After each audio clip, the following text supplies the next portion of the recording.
For coming, everyone. So welcome to a One Planet Week talk on land and nature. Just so you're aware, we are recording this meeting to upload on YouTube after, so if you don't want to be filmed, just keep your camera off. We'll be having a discussion after the talk, so if you'd like to participate, you can pop your questions in the chat or you can raise your hands and speak out loud. So I'll introduce our speaker. So we've got Sean Thomas here, who's a lecturer at the law school. His research focuses on the transfer of ownership to personal property and concentrates on the circular economy. So I'll hand over to you, Sean. Thank you, Amy. Yes, hopefully this should work. I've clicked a few magic buttons. Hopefully you can see a screen with my slightly disembodied head at the bottom of it, which hopefully will show some of the slides which I'm going to run through today. So yes, today's talk I'm going to be talking about, well, trying to address the question of, does sustainability need a radical change to land law? So the first thing I need to consider is the broad topic. What am I trying to get at here? On one hand, we know that the costs of environmental damage to land are considerable, to say the least. This can come about through pollution of land, or the way in which we actually use land, almost irrelevant to the issue of whether we are polluting. And indeed, it's this sort of second aspect about what I've called the over-extractive use of land, and the way that land is used in such a way that negatively impacts on sustainability. The problem is, though, what do we mean by sustainability? That's something that I'm going to address very shortly. But I will say that regardless of what we mean by sustainability, is that law will play a part in the process of any development of sustainable approaches to land. There's no getting away with this. There's no getting around the fact that the law will be involved. So realistically, we've got to consider what the law says at the moment and how that impacts on any attempts to make our land law, the land law of England and Wales, more sustainable. And this then begs the question, to what extent will we need changes, reforms to the current land law that we have? And indeed, what would be radical in such reforms? And I'm going to suggest that there are some, well, I'm going to cover some radical options, so reforming, nay, even revolutionising English and Welsh land law. And the three particular topics I'm going to sort of address, or particular options, are, on one hand, the nature of home ownership within this country. Two, the implications of current doctrinal positions with regard to how we regulate the use of land. And then finally, thinking about land in a broader context of circular economy. These are not the only options. There are many others, I'm sure, possibly better ones, but for the need for economy and my own personal interest, I've focused on these. The more options, the merrier, though this is not an exclusive approach. So, first of all, what is sustainability? Personally, I have no idea.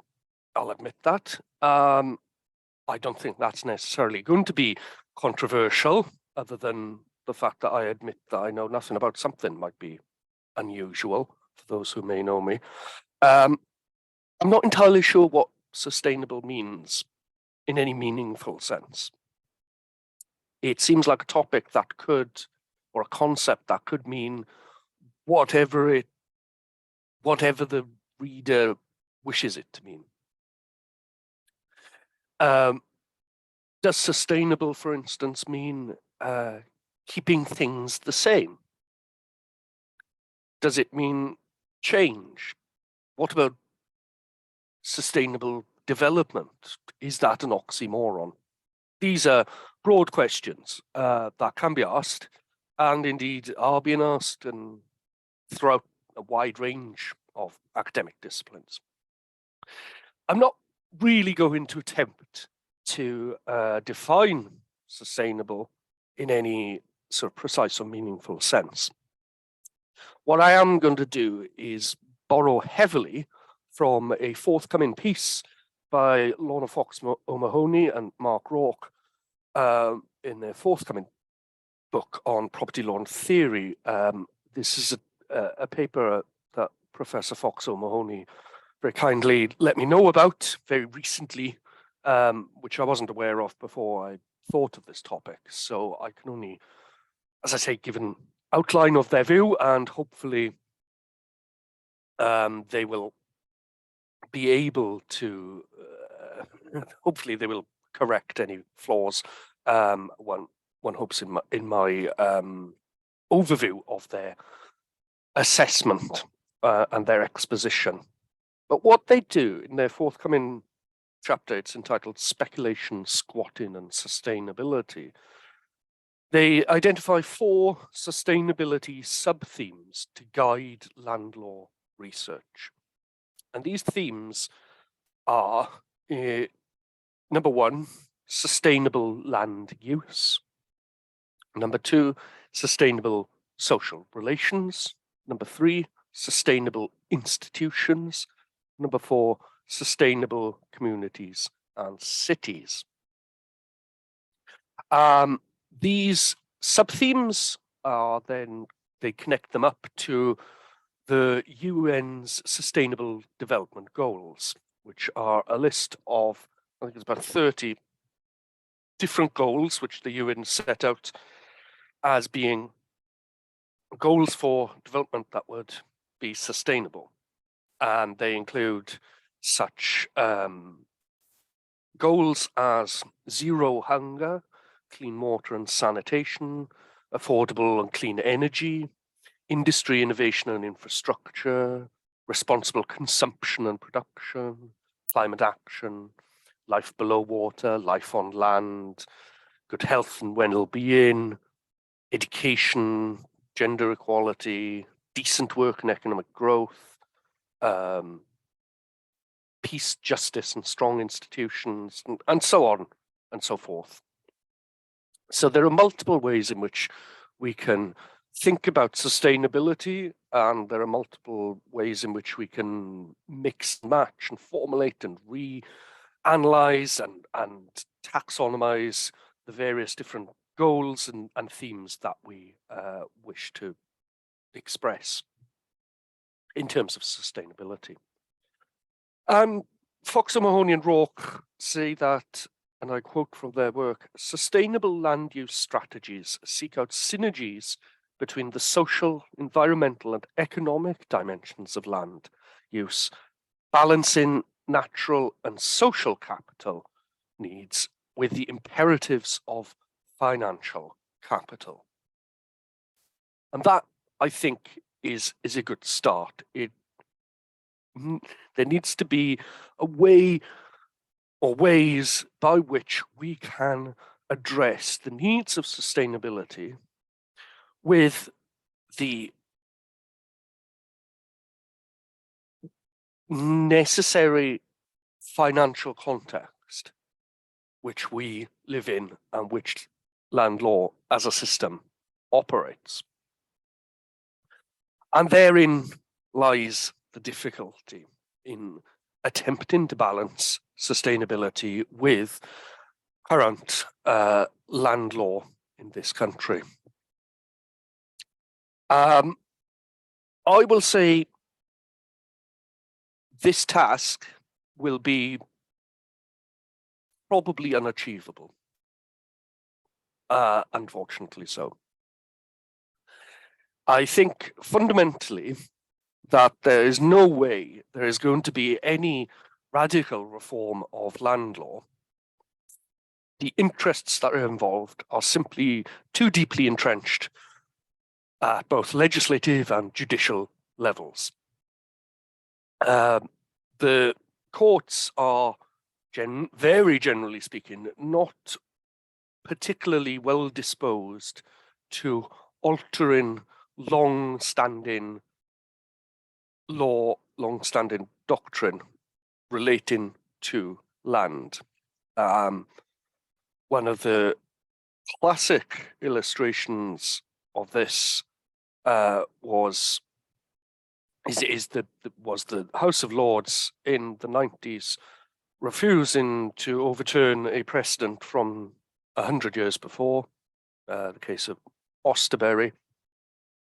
And one of the reasons they gave was that to do so would have a serious negative impact in the sense of altering long-standing rights and interests in land. So you have a judicial unwillingness, which is justifiable on its own terms, an unwillingness to tackle head-on the issues that could arise in the context of making land more sustainable. When I move on and look at some more recent case law, we will see not only is our courts as institutions unwilling for various reasons, and I say they're justifiable on their own grounds, they're unwilling to undertake radical reform. It's also, I think, apparent that the courts most recently are taking a very particular approach to analysing issues of land use, an approach that heavily favours pre-existing doctrinal rights and interests in land. So at a judicial level, I think radical reform of land law is a non-starter. So the question is, legislatively, is there going to be radical land reform? I think not, for much the same reasons that there are pre-existing entrenched interests which would be affected by any radical change to land law. We also have to bear in mind that the legislation, various aspects of legislation pertaining to land ownership and land use have invariably been framed in the context of a market-based understanding of land. And that approach is invariably going to favour an approach to land law which does not necessarily adhere to ideas of sustainability. So there are problems in terms of dealing with the extent to which doctrine law is entrenched within the system. There are other aspects at a general level which are problematic in thinking about radical land law reform. And I just want to sort of throw 2 points out here, just to sort of bear them in mind. The first is, what is land for? Why do we have it? Obviously, we have it in a physical sense, land is there, but why do we have land? And one can perhaps be more specific, land law. What is it for? Who is it for? This is a general question that could result in numerous different, often contradictory explanations. And that will create that will result in perspectives and views that may not lead to sustainability in the context of land use. Another general point that's worth thinking about is from the other perspective. The first perspective I've given in a number of different directions is the existence and likely continuing existence of entrenched rights and interests in land. And underlying that is the notion that land is a marketable commodity. That's the difficulty from one perspective. The other perspective is this: who gets to decide what constitutes sustainability in the context of land? And this is one where I will say there are dangers here, because sustainability may be interpreted in particularly restrictive ways, which may limit our ability to use land in an appropriate way. What we've got to bear in mind here is the tension that what may be deemed to be a sustainable land law may in fact be a highly conservative, small c conservative, approach to land law. So there is a balancing exercise that's going to have to take place. None of this is of itself new or revolutionary or in any way a novel assessment of English land law, but there are factors that are going to have to be accounted for, and there are issues that are going to have to be addressed. So the reason I've done this is simply because in asking and indeed answering the question, does sustainability need a radical change to land law? We have to accept that the answer to this question, if it is yes, may not necessarily lead to a change, may not lead to changes that are better. So this is something that we're going to have to sort of bear in mind. Now, one thing to bear in mind about English land law is that it is very old. We can easily trace it back fundamentally 1066 and all that.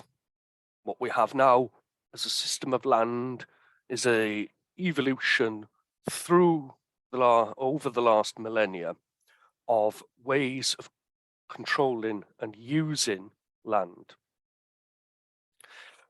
To some extent, this historical nature of land law means that the land law itself is stuffed full of anachronisms, and as a result, we have rules, laws in the context of land law which may well have made perfect sense 100 years ago, 200, 500 years ago, but may be problematic now.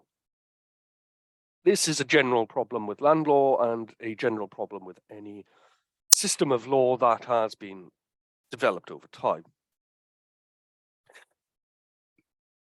The key thing, though, I think, with the English and Welsh land law was the shift that occurred around the end of the 19th, start of the 20th century, to treating land as a marketable commodity. The 1925 land legislation, the Birkenhead Acts, with such, foundational legislation such as the Law Property Act and so on, was very much set in the context of making land marketable, making it easier to buy and sell and deal with land as much as one would deal with goods. This shift was, as I suggest, crystallized with the 1925 legislation and has continued onwards. The most recent major reform, the Land Registration Act 2002, arguably has the effect of further encasing land law within a marketization framework. Land now is a consequence of registration. Land ownership comes through registration. Registration is the central key, and registration is to be made easier and quicker and simpler. For what purpose? For the purpose of marketization.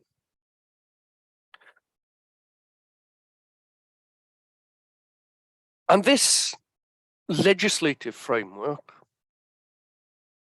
has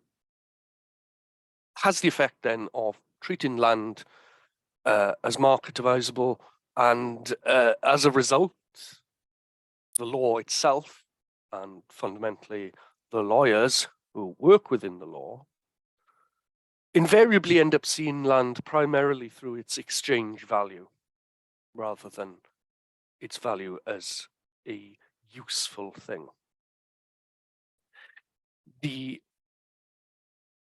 As Fox and O'Mahony point out, Fox, O'Mahony and Rourke point out in their chapter I've already referred to, they quote, "As the Land Registration Act 2002 reconstituted the concept of ownership, it lent the sheep's clothing of respectability to the wolf of speculation." Now, their argument is dealing with speculation, land speculation, and its relationship with squatting.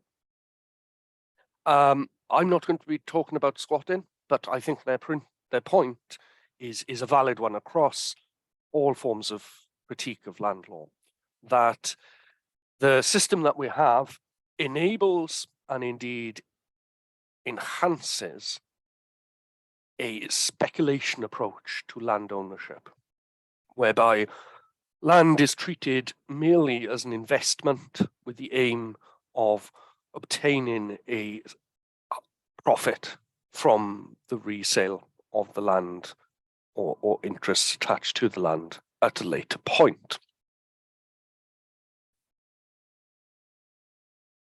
Now, I've set the general context. I've said, on one hand, sustainability covers many different good things, but there is always danger we might not necessarily know what it means. On the other hand, radical changes to land law are necessarily going to be extremely difficult, if not impossible, to achieve due to the institutional structure of the system of land law in this country, plus the fact that we live in a capitalist society. These factors are going to make radical reform extremely difficult. Before I go on to suggest some possibilities where we may be able to obtain radical change to land law in a way of which may help make land law more sustainable, I just want to briefly mention that there may be some options which exist under the current system which may, with some tweaks, work in terms of addressing issues of sustainability. One interesting idea is the notion, primarily, I believe, developed in the United States. And this is the context of conservation easements or conservation covenants. These are agreements relating to land and can often be considered as property rights themselves or property interests, which oblige parties to look after the land, to conserve the land. Now, these may be very useful, and their value may come from the fact that they are internal to the current land law institution and system. We can talk of covenants, we can talk of easements and know what they mean in the context of law, in the context of land law, and they can fit. The question is fundamentally where you have such interests which may have a positive obligation, and it's basic, well-known English land law that positive covenants generally don't run with the land. And that is an area of land law which needs reform. The Law Commission over 10 years ago, in a report on easements, covenants and profits, did suggest altering the law to perhaps enable more effective positive obligations. That reform has not happened, and if anything illustrates my earlier general thesis of the general impossibility of obtaining any radical changes to English land law. One could perhaps think not of land law itself, but the cognate subject so rarely studied, and certainly not by myself, that of planning law, relating to how planning works and how planning as a system or an institution could be utilized to enforce or enhance sustainable approaches to land use. And I'm pretty sure that just about every local authority planning policy will no doubt shout at the very top of its digital lungs that it is sustainable, and so on and so forth. I think the practical reality about the value of our current system planning with regard to sustainability is best demonstrated by everyone here listening having a look outside the window or going through a walk through town or whatever, and just thinking, is this sustainable? Why is this here? Why is something not here? What is planning doing? And looking around, and you can see the attempts to build houses on floodplains, or indeed building houses full stop, a point I will come to very shortly. The very notion of building on land may claim to be sustainable, but invariably it will not be. So one has to question planning law as a system may need to be reformed root and branch. I will put that out there as a possibility. I'm not going to address it any further. I simply do not know enough about planning law to give anything more than the most general critique, which I have just given. So here are my suggestions for radical changes to land law, which may address aspects of sustainability. The first concerns the structure of home ownership in this country. This argument has been a long-running argument that myself and a former colleague of mine, Dr. Paolo Vaggio, have bandied around over the years. And this relates to the nature of home ownership structure and the problems that causes within England and Wales. I will very briefly ask a couple of rhetorical questions. Who are the happiest people in the country? People who own their own home without a mortgage attached to it. Generally, older people. Who are the least happiest? People who own their home subject to a mortgage. The effect of having a mortgage is quite clearly a substantive factor in people's feelings of wellness and happiness and so on. Why am I talking about wellness and happiness? Well, sustainability goals, if you look at the sustainability goals, it's not hard to perceive there this idea that sustainability is based on wellness, on happiness, on people feeling that they are good, doing good. Sustainability is not just about stopping pollution. There must be more to it, and in particular accounting for people's personal, subjective, internal lives, how they feel, has to be given greater prominence, I think, in this debate. One of the consequences of the current home ownership structure in this country is fundamentally there is a massive imbalance in terms of the underutilization of housing stock. Fundamentally, there are too many oversized homes. Houses that are too big, that are maintained and kept by their owners.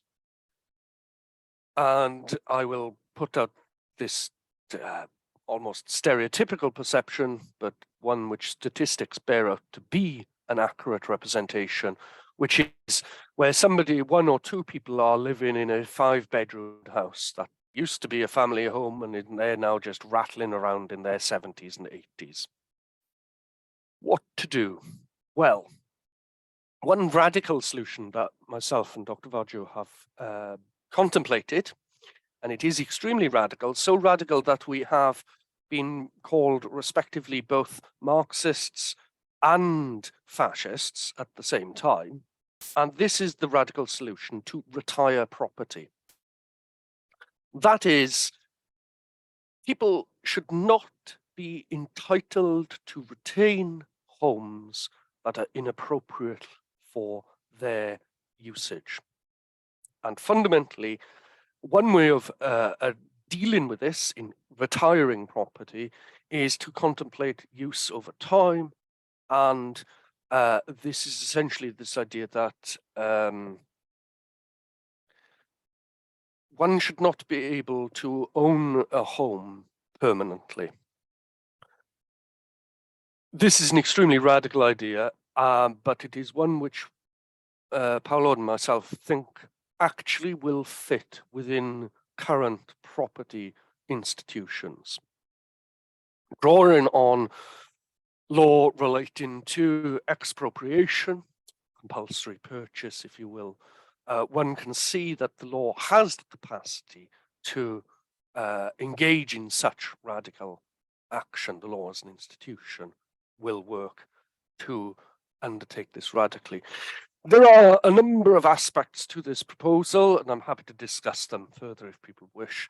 But I will note there is a parallel with rabbinical law and the concept of the Jubilee year, whereby, very crudely, every 7 years debts are forgiven, and every seven years, so after 49 years, all debts are ended.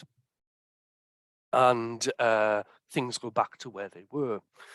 We choose this period of 49 years, the Jubilee timing, because of the way in which that would then mean that, say, somebody who acquires a home in their early 20s has 50-odd years in that home, taking them to their mid-70s. That's the point at which the statistics clearly demonstrate there is to use a potentially controversial term, a form of bed blocking going on. Now, that's one radical solution. It's radical because it completely changes our understanding of home ownership, but it is possible within English doctrine, and moreover, it would perhaps involve land law rolling back a couple of centuries, because it's one thing to think about home ownership, it's quite another to realize that home ownership as we understand it and experience it now is an entirely modern phenomenon. And by that I mean a creature of the 20th century.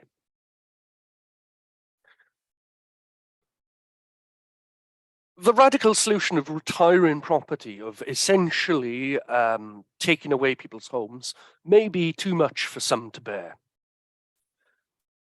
So, what other radical changes could be suggested? Well, as I've already mentioned, there's concepts such as conservation covenants or conservation easements, whereby we can impose obligations on the use of land. That might work. The problem is current judicial approaches to land use disputes raise a number of problems with the idea of land use being more sustainable. And two very recent cases are worth contemplating here. The first is the case of the Nosy Parkers, which is the case of Fern and the Tate Gallery, which was in the news recently, where, of course, the owners of flats that were built next to the Tate Gallery won an action again well, it went to the Supreme Court. The Supreme Court has remitted the case back down for assessment of an appropriate remedy. But yes, the point is that you cannot, should not stare into their expensively furnished apartments by means of the viewing gallery at the Tate Modern next door. This is one case. Now, what does this tell us about sustainability? Well, it tells us how the law, or demonstrates how the law, will protect private use of land against public use of land. And the notion that runs through the law on covenants is that the use of land is perhaps more important than non-use of land. And what do I mean by this? Well, the majority in the House of Lords took the approach, the majority in the Supreme Court took the approach in Fern and Tate that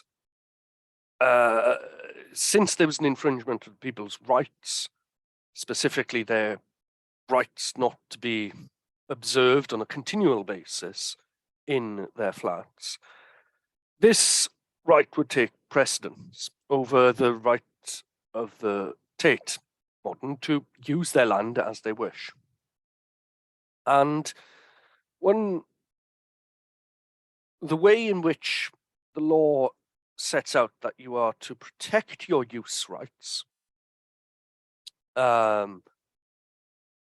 against the possibility of nuisance claims like that brought by the flat owners, Fern and all, in Fern and Tate, is one way to do this is to purchase what is known as a curtilage. In other words, a barrier of land between what you're doing and other people so that they cannot get close, because there is no defense against a claim of nuisance that the person who's offering the nuisance has voluntarily come to the nuisance. So you must take active steps to prevent that happening. Now, you may think, well, where's this going with regard to sustainability? And we have to think that, of course, an awful lot of nuisance law and laws relating to covenants and easements and so on was a result of the 19th century, a result of the impact of the Industrial Revolution, and in many senses, the land law that we have is very much focused on making the land better for that sort of use. So at a general level, if you will, the land law demonstrates and continues to demonstrate a preference for protecting proprietary rights that are understood through the lens of marketization. Another case, this time merely at the High Court, further illustrates how this ideology of land as a marketizable commodity, how this ideology is entrenched within the judicial system. And this is the case of the campers, and particularly the issue of whether or not you can wild camp, that is, just camp anywhere, on Dartmoor. And a case was brought by a landowner who said that there was no right to camp, no intrinsic right to camp at all. And the High Court agreed with him. There's no right to wild camping. And the result of this is then that Dartmoor National Park will be paying landowners to allow camping to occur. This, again, is illustrative of the general judicial tendency to support entrenched property rights and to enable the utilization of land to be determined by landowners in accordance with the wishes of landowners, regardless of whether those wishes are intrinsically good or bad. These two cases have at best, I think, a tangential connection to the broader aims of sustainability, but they are, I think, illustrative of the problem that we will face, and indeed the problems that we are facing in any attempts to obtain radical changes to land law, when the consequence of these cases is quite clearly protection of a conservative understanding of land use and land ownership.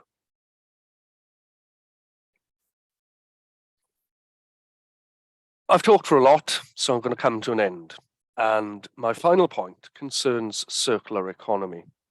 Now, this is a very broad concept, and I don't really have time, I think, to talk much about it.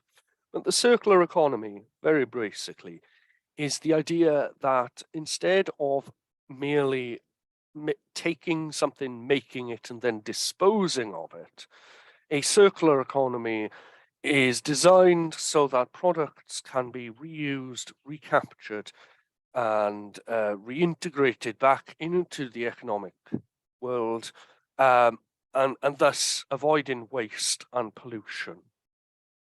Obviously, at this general level, the circular economy clearly obtains some connection with the concept of sustainability.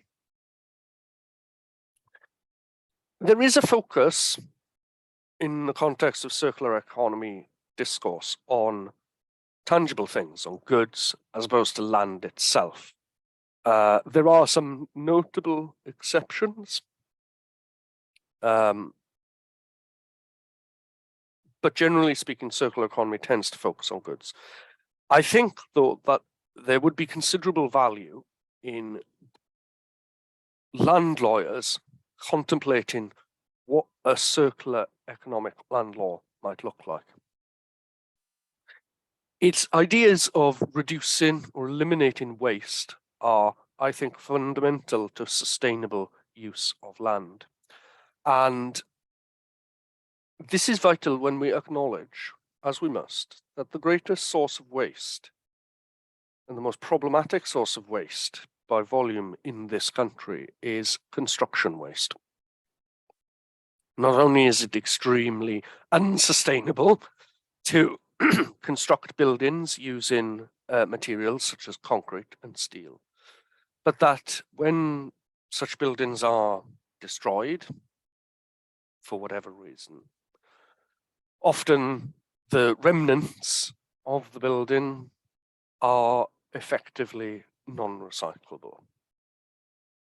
So we need to think about ways in which we can formulate land law in a way which enables much more efficient use of materials in the development of buildings on land. Personally, I think that an increased use in pre-manufactured and likely 3D printing type manufacturing of housing stock is necessarily going to be the way forward. This is going to be a long-term issue. This isn't something that we can change quickly. However, one of the problems of circular economy is that you will often see circular economy proponents, invariably not lawyers, for reasons that should be clear in a second. Circular economy proponents often run on the basis that circular economy is getting rid of ownership. Now, that is an extremely controversial idea or notion, but it is part of an awful lot of circular economy thinking and practice. As such, notions of ownership have to be reimagined in order to enhance sustainability, and this will have to be the case with housing stock. whether or not we should have long-term ownership is problematic in the context of circular economy.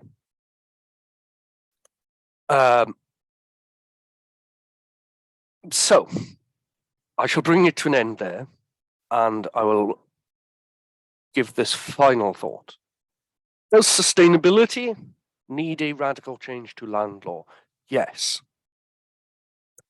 Arguing that the land law that we have now is as good as it could be, has to be, and demonstrably is, incorrect. So sustainability does need a radical change to land law. The chances of that happening, unfortunately, I think, are slim to zero. Changes to land law, let alone radical changes, are extremely difficult to obtain. Pre-existing entrenched rights, pre-existing and entrenched institutional structures are going to operate as very hefty roadblocks in the path to developing a sustainable approach to land use.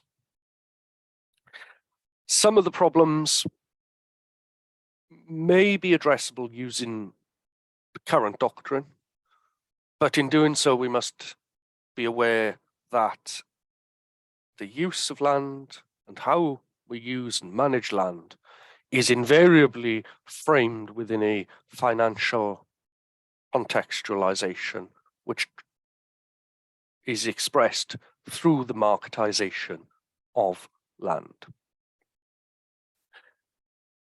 Radical changes will need support. However, the radical changes that are necessary will require the support of those who will arguably lose out as a result of these radical changes.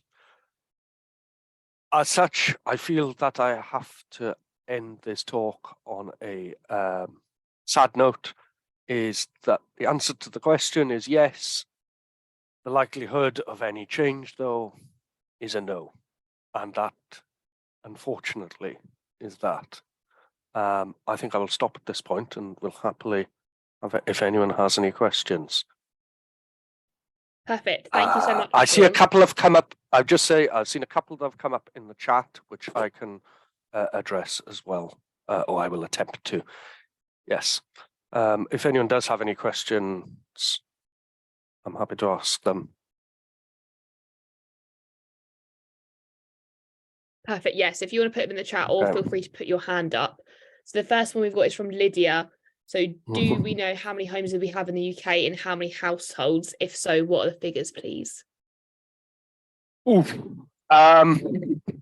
This is where I'm very quickly looking back and trying to find the paper where we did have some figures. If you just bear with me a second, I will attempt to find this. Right. The structure of home ownership. I'm going to have to give you some what are in essence out-of-date statistics. This is an element of the paper that has not been addressed for a little while, but the basic picture is the same, I think. In 2013-14 was the first year on record, so this is 10 years ago, the first year that the proportion of households owned outright exceeded those owned subject to a mortgage. The shift is quite spectacular. I quote here from what was the Department of Communities and Local Government, an estimated 22.6 million households in England, of which 63% were owner-occupiers, of which themselves 33% owned outright, and 31% were buying with a mortgage.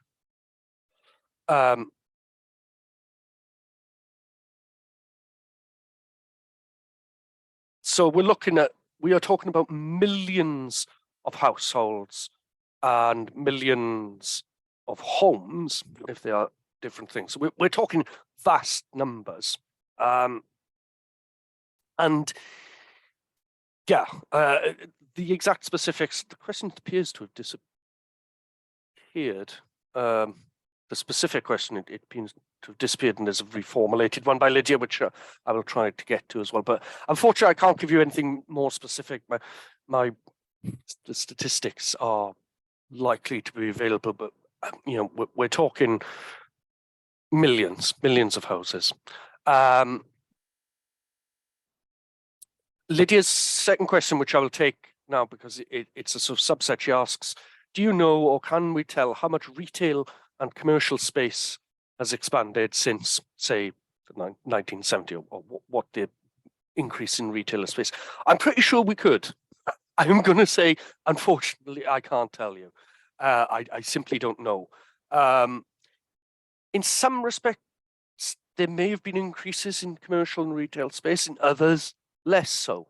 The deindustrialization of the United Kingdom as a whole, and I know I'm focusing on English land law rather than obviously Scotland. Scotland has a different system, but the deindustrialization of this country has left vast swathes of land that is difficult to bring back into usage simply because the land is completely polluted. There are attempts around the country in various places, but yeah, that's a difficult question. I'd like to know that myself.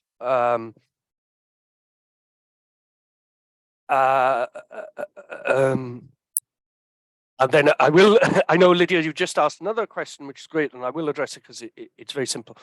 So, 26 million households, how many homes needed, i.e. homeless / hostel people awaiting homes?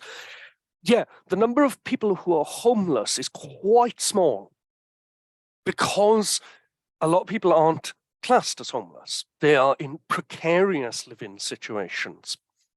What I'm trying to address with the idea of retiring property is not the issue of homelessness. That is a different problem and one which desperately needs working on.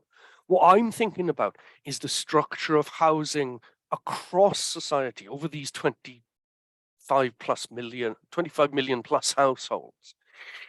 We're talking about situations where people are living in poor accommodation, where the housing is just terrible for whatever reason, as well as people who are in precarious housing, where perhaps the cost of housing relative to their income is so great that they're in a continuous state of precarity. And we're also dealing with overcrowding, issues of overcrowding, which is quite a substantial problem due to the imbalance in housing stock. So, yeah, good questions, Lydia. Statistics can be dug out, and I'm sure could answer it more clearly than I have. But yeah, I think Isabel Draken has asked a question. What do I think about second homes, holiday homes, and the Airbnb problem? Could they be an easier target for legislation? Yes, they could be. Yes, they should be. I would go so far as to say I don't think that people should be allowed to have second homes. I think that's something that is profoundly bad. It is gutting out communities that themselves are suffering, have suffered for decades, depressed rural communities. In Wales, it's a huge problem. It's also a massive problem in England and I'm assuming Scotland as well, whereby people are essentially being priced out of their home villages and towns by the effects of the market in terms of second home, holiday home purchases. You can tax them. I don't think that'll make a difference. You need to get rid of them. That would be my approach, another radical approach. The concept of a second home is ludicrous when you think about it. The Airbnb problem is a major problem in terms of the urban environment, and we have seen attempts around the world in notorious tourist hotspots to regulate and in some cases just prohibit Airbnb type lettings. Barcelona is one example that comes to mind. Again, I think the extent to which Airbnb is now functionally a form of lettings agency really needs addressing also. So yes, would there be an easier target for legislation? Yes. Is it going to happen? I don't think so. Simply because the only effective form of legislation is either to tax them so heavily that it is not financially viable, that will never really happen, or you just prohibit second home ownership. Now, given the volume of MPs that have second homes, I suspect that's not going to happen. So that would be, this is the problem, I think, with radical approaches to land law, is that we can have all these great ideas that will work to one degree or another in theoretical situations, in seminar rooms and lecture halls and Zooms. But the practical reality is the system that we operate in and the institutions that pertain to land use and land ownership are so heavily protected and entrenched that a lot of this is crying to the moon. We could have a revolution, but I don't think that's going to happen either, unfortunately.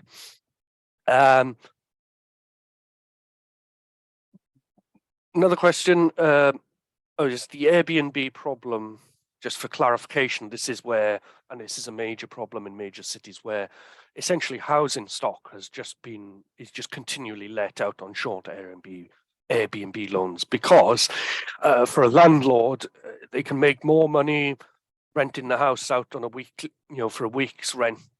Do that over the summer season in London, you make far more money than if you rent the house out permanently to a homeowner or somebody who's living there.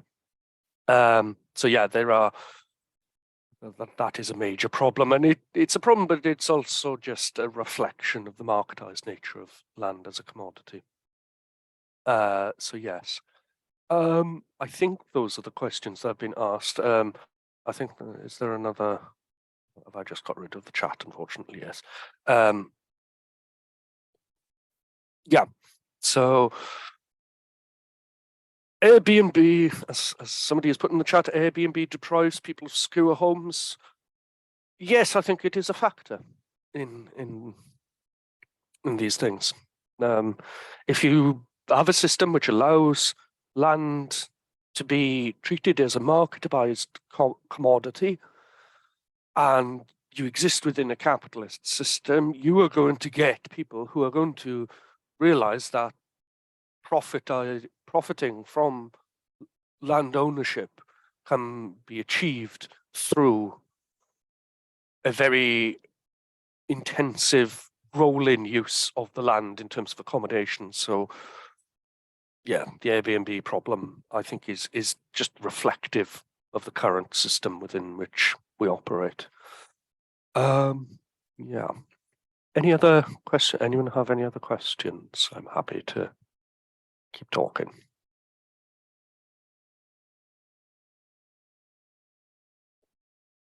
There doesn't seem to be anyone else. Yes. Yeah, Isabel's got her hand up. Go for it. Okay, go for it. Thank you, Isabel. Hello, can you hear me? Hi, yes. Thank you. I just want to sort of extend a bit on my point about second homes and Airbnb, because when people are taking up more homes than they need, that has to be massively unsustainable, because it's causing often greenbelt land to be used as building land to replace homes that are being taken up by in occupancy most of the time. Yes. Every time we build a house, the environmental cost is horrific in so many respects. Every house that is built will need to be connected up to the sewers and the electric. And though, interestingly enough, any new homes built now aren't I think, aren't allowed to have any gas heating attached to them. So, you know, one could say there is an little element there, perhaps, of assistance. But yes, it's not so much building on Greenland that I think is that much of a problem per se. In fact, I'd even go so far as to suggest that the concept of the green belt is actually problematic in terms of attaining sustainable land use. It's where the use of a green belt, I think, is illustrative of the potential confusion that can come between what is sustainable and what is not changing. The green belt, of course, green belts exist around the country, and they cause problems.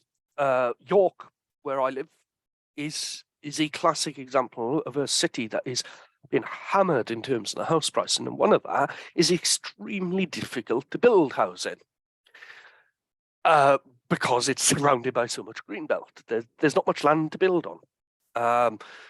We need better would be to build more on brownfield sites, but they create their own issues.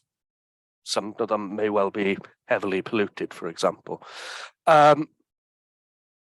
But of course, this thing is, do we build on greenbelt? Do we not build on greenbelt? It sort of begs the question, is why we're talking about building at all. Now, yes, there's a housing crisis in this country, but it's not through lack of homes. It just isn't. We have enough homes, they're just not being used. Now, an awful lot of housing stock is, frankly, just exists as investment rather than being used as housing. So yeah, greenbelt's an issue, but I think focusing on greenbelt as a panacea, or indeed the main problem, because depending on your perspective, it's one or the other. Focusing on that, I think, diverts attention from more fundamental structural issues with the nature of the housing stock, and underlying that, institutional issues relating to how land law is sort of structured. But yeah, it's an interesting point. Yes, do we really have a shortage of accommodation, or is it just the distribution of buildings and population? I think it's a distribution issue, not a shortage issue. I know this is an extreme example, but it's a good illustration. Is if you go to London, there are parts of London, you can walk through them in the nighttime and you will see not a single light on for building after building, street after street. You couldn't get a better illustration of housing being utilised as investment, purely as investment as opposed to for usage. The same problem will exist in other cities as well, in this country and arguably around the world, where we have lots of housing stock that's just not being used as housing. It merely exists on paper as an investment. So yeah, housing distribution is a major issue, but it's one that's not really examined or engaged with, because the only way you could do so is in such a radical way that pre-existing interests will necessarily suffer. So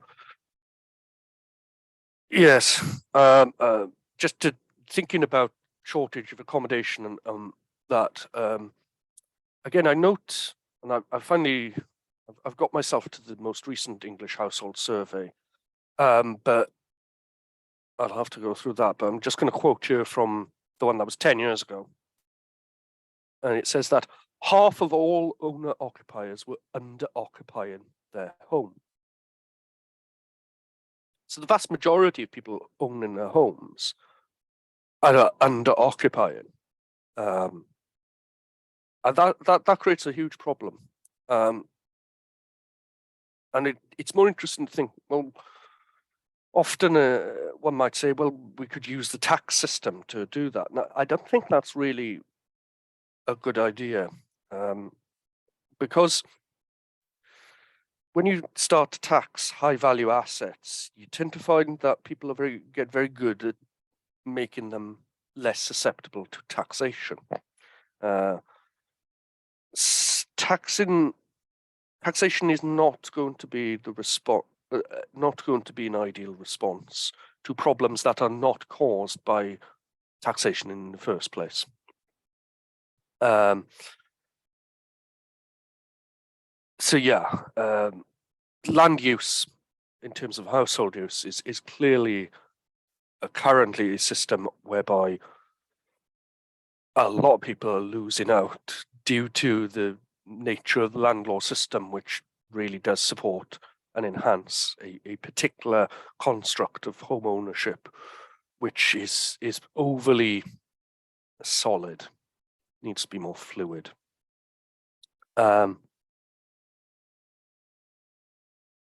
So yes, are there anyone else have anything else? I'm happy to take any comments. So I think we're at the time here. Yeah, I think that's all we've got time for today. But thank you everyone for all your questions. They've been really insightful, and thank you, Sean, again for hosting the talk. This recording will be available on the Sustainability YouTube channel towards the end of next week. And yeah, thank you all for coming to One Planet Week event, and we hope to see you again next year. Yep. Thank you very much for having me, and I hope everyone has a good day. And I will look forward to the video of myself, mainly so I can then work out what I actually said, because I've now forgotten everything. So yes, thank you for everyone, and thanks for the kind comments that people have sent me. If anyone does wish to contact me for further discussion, please do so. Just email me, it's easily worked out. Final point, I've just checked the most recent household survey, and the problems that I mentioned from 2013 have got worse. So, you know, there we go.